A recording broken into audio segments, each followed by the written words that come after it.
ایک اور مسئلہ جو ریفلیکٹیو کانورسیشن کیوں نہیں ہوتی وہ ہے لینگویج کا. ہمارے بچے کی زبان ہی بہت کمزور ہے. زبان سے مراد کیا ہے؟ اس کی جو اپنی زبان ہے. مطلب اس بات پر میں کبھی کبھی دیکھتا ہوں ہمارا پورا وطن ایک عجیب سی نفسیاتی مرض میں مبتلا ہے کہ خدا نے ہمیں اردوستان میں کیوں پیدا کیا, ہمیں انگریزستان میں کیوں نہیں پیدا کیا. تو خدا کی اس غلطی کو ہم اپنی خود ہی صحیح کرنے کی کوشش کرتے ہیں. ہم یعنی دنیا میں واحد قوم ہے جو اپنی زبان بولنے پہ شرمندہ ہے, واحد قوم.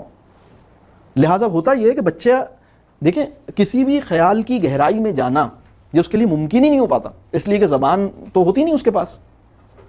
آپ سوچیں اماں جان اس زبان میں بچے سے بات نہیں کر رہی جس کے 24,000 لفظ اماں کو پتہ ہیں, بلکہ اس زبان میں بچے سے بات کر رہی ہیں جس کے مشکل سے 600 لفظ ان کو آتے ہیں. کبھی سوچا آپ نے؟ اور خوش بھی بہت ہوتی ہے.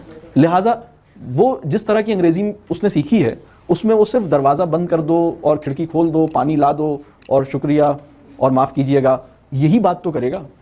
کوئی گہری بات, کوئی فلسفہ, کوئی آئیڈیا, کوئی بڑا کانسیپٹ نہ وہ سمجھ سکتا ہے نہ وہ کہہ سکتا ہے.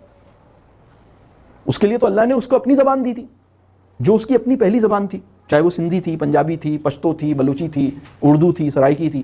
اس سے ہم نے اس کو بیگانہ کر دیا. تعلیم کا مطلب ہے اپنی زبان سے پہ نادم ہونا اور آقا کی زبان میں کچھ بولنا. یہ ہے تعلیم کا مطلب. آقا مطلب آقا تو پہچان گئے نا, آقا کون ہے؟ ہمارا آقا کون ہے؟ آقا کی زبان میں چند جملے بولنا, یہ ہے تعلیم. اس کی وجہ سے ریفلیکٹیو کانورسیشن نہیں ہو پاتا.